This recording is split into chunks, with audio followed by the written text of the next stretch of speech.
प्रश्न ये फेसबुक पे है, नरेंद्र सिंह जी डुंगरियाल।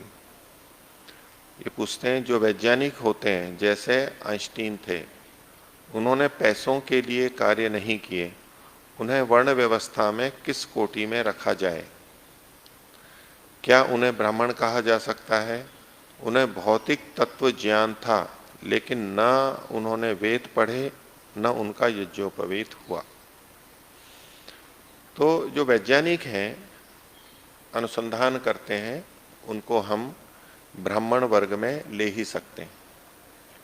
जो पढ़ाने वाले होते हैं उनको ही हम ब्राह्मण वर्ग में ले लेते हैं। पढ़ाने वाले जिनको कि दूसरों ने कोई जानकारी दी, उन्होंने पढ़ा, उनको भी हम ब्राह्मण कह देते हैं। मान लीजिए विज्ञान का कोई अध्यापक 9वीं 10वीं 12वीं में भी पढ़ा रहा है, या स्नातक स्तर पे, स्नातकोत्तर स्तर पे, उन्होंने कोई अनुसंधान नहीं किया है। विज्ञान की बातें विज्ञान की पुस्तकों से या व्यक्तियों से पढ़ी सीखी हैं, उनको भी हम ब्राह्मण कहते हैं। तो जो ज्ञान में रत है, अनुसंधान में लगा हुआ है, उसको तो हम ब्राह्मण कह ही सकते हैं। वो अनुसंधान में लगे हैं, फिर वो बताते हैं, दूसरों को सिखाते हैं कि भाई ये चीज ये है। तो ब्राह्मण का कार्य ज्ञान से संबंधित है, तो वैज्ञानिक ज्ञान से संबंधित होते हैं।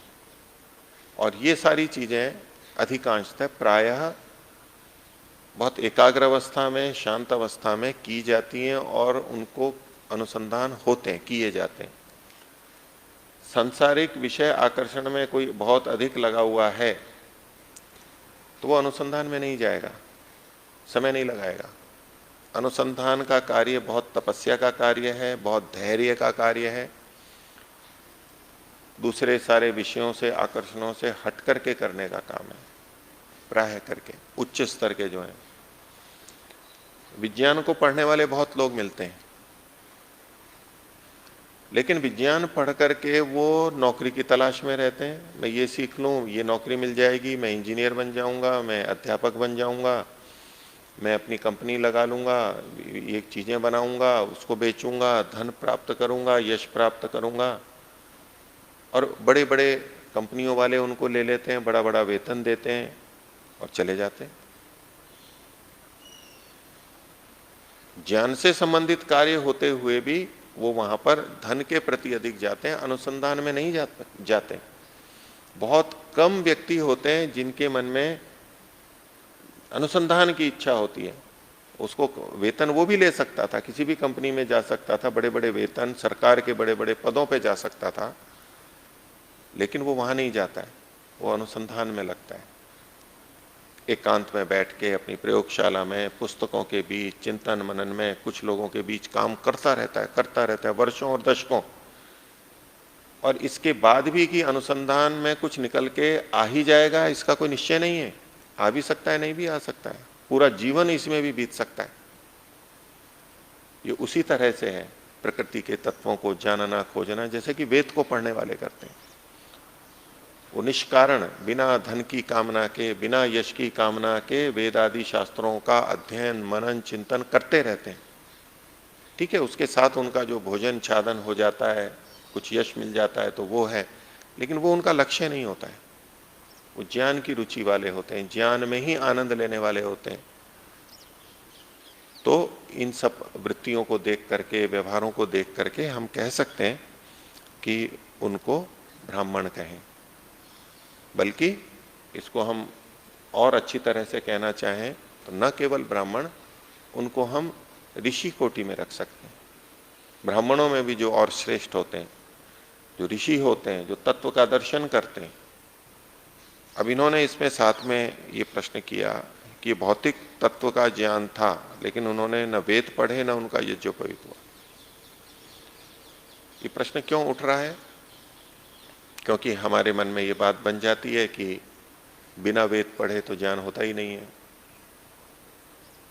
वेद की महत्ता इतनी है भी, और सब ज्ञान वेद से ही निकला है।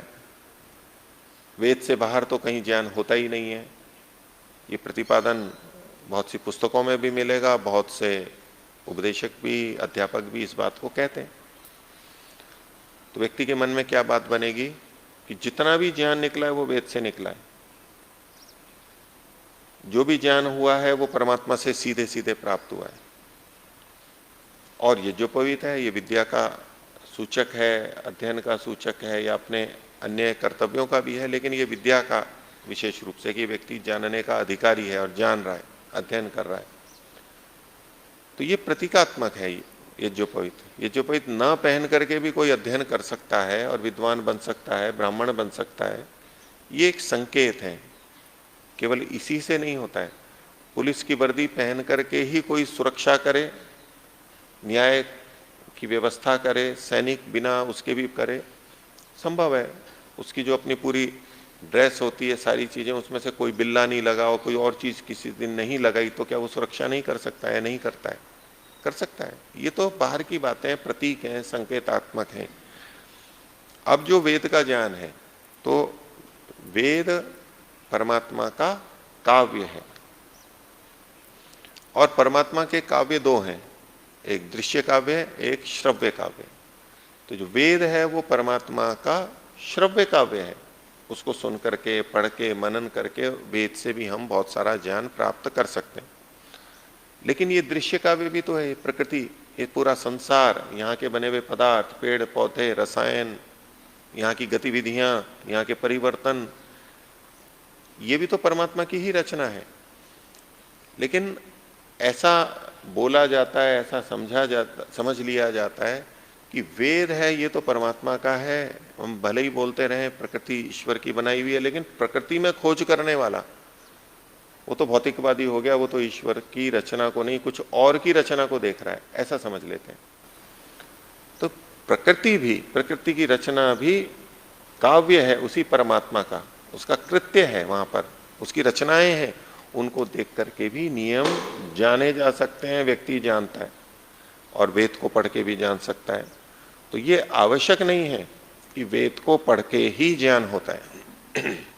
अब कई जने इसमें बहुत अति में चले जाते हैं, वो कहते हैं कि नहीं, बिना वेद के और परमात्मा के ज्ञान दिए तो कुछ हो ही नहीं सकता है। तो जो कुछ भी जाना है वो वेद से ही जाना है या ईश्वर से ही जाना है।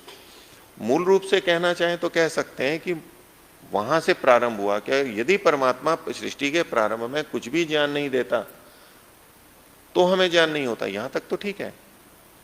लेकिन वैज्ञानिक जो भिन्न भिन्न नई खोजें करते हैं वो वेद के अंदर थोड़ा ना लिखी हुई है सारी इसी रूप में, और उन्होंने वेद पढ़े थोड़ा है। और उनकी छोड़ दीजिए, हम जो अभी ज्ञान कर रहे हैं वो भी वेद से कर रहे हैं क्या? मैं आपको देख रहा हूं, आप बैठे हैं इतने सारे व्यक्ति, तो मेरे को ज्ञान हो रहा है ना। ये ज्ञान कहां से मिला मेरे को? ये ज्ञान कहां से मिला? क्या नहीं, ये तो अभी हो गया है, ये तो कोई वेद में थोड़ा ना लिखा है कि इतने लोग यहाँ पर बैठे हुए हैं, फला फला व्यक्ति बैठा हुआ है। ये ज्ञान हमारे को होता है। तो ज्ञान वेद से ही होता है, ये बात नहीं है।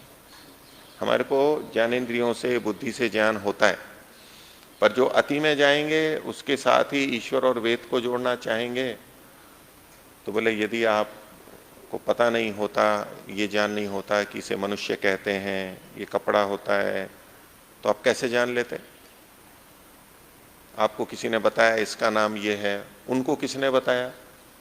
और उनको भी तो कुछ ना कुछ ज्ञान उनके माता पिता ने दिया, उनको उनके माता पिता ने दिया, तो सृष्टि के आदि में ऋषियों ने दिया। तो ज्ञान तो परंपरा से कुछ ना कुछ चला आ रहा है, और इसलिए हम जान पा रहे हैं, नहीं तो नहीं जान सकते थे। नेत्र परमात्मा ने दिए, बुद्धि परमात्मा ने दी, अगर वो ये नहीं बनाता तो हम जान पाते क्या? ठीक है, ये नेत्र और बुद्धि नहीं होते तो हम नहीं जान पाते, ठीक बात है। लेकिन इसका ये अर्थ नहीं है कि ये जो ज्ञान हो रहा है हमारे को, ये परमात्मा दे रहा है।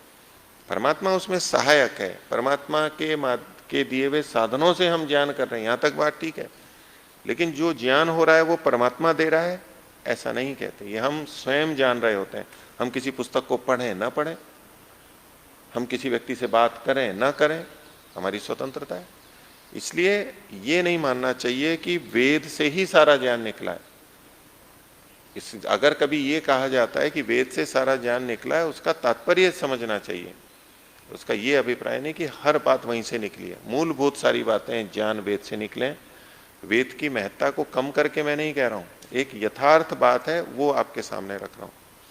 तो इसलिए वैज्ञानिक लोग भी भले ही उन्होंने आइंस्टीन ने ये जो इतना पहना हो, वेद ना पढ़ा हो, तो भी उनको ज्ञान हो सकता है। अब इन्होंने इस साथ में लिखा है, मेरे को नहीं पता इस बात का कि इन्होंने पैसों के लिए कार्य नहीं किए। मैं मान के चलता हूं उन्होंने पैसों के लिए नहीं किए, लेकिन कुछ तो पैसे की आवश्यकता पड़ती है। अब ये तो इतिहास की बात है कि उन्होंने वेतन लेते थे, नहीं लेते थे, किस तरह कार्य करते थे, ये स्वांतः सुखाय काम करते थे, लेकिन फिर भी जीवन में लेकिन ईश्वर को न मानने पे ये बात है कि ईश्वर को, वेद को न मान के हम केवल भौतिक जगत में जाते हैं तो हमारा जीवन अलग रहता है। वैज्ञानिक होते हुए भी उनके जीवन में दुख थे या नहीं थे? उनके जीवन में बहुत सारी घटनाएं ऐसी जिससे कि वो बहुत दुखी हो गए, ऐसी थी या नहीं थी? वियोग है, धोखा है, ये सब चीजें होते हुए तो, और किसी के वियोग में वो कितने पीड़ित और दुखी हुए नहीं हुए, तो ये कुछ मेरे को जो जानकारी है उसके अनुसार तो ऐसा हुआ। तो हम ये तो कह सकते हैं, एक होता है ब्राह्मण, यानी साथ में योगाभ्यासी है, ऋषि है, मतलब सत्वर से रजतम से ऊपर उठा हुआ है, और ये दूसरी चीजें, मोह आदि चीजें उसने ऊपर, उससे अपने को ऊपर उठाई, ये एक अलग क्षमताएं हैं। ज्ञान की बौद्धिक क्षमता एक अलग बात है, और व्यवहार में हम इन सांसारिक विषयों से कितने दूर हटते हैं, कितने किस तरह रहते हैं, ये एक अलग क्षमता है। दोनों बातें अलग अलग हैं, मिली हुई भी हो सकती हैं, अलग अलग भी हो सकती हैं। तो लेकिन ज्ञान की दृष्टि से उनको ब्राह्मण कहा जा सकता है। आज का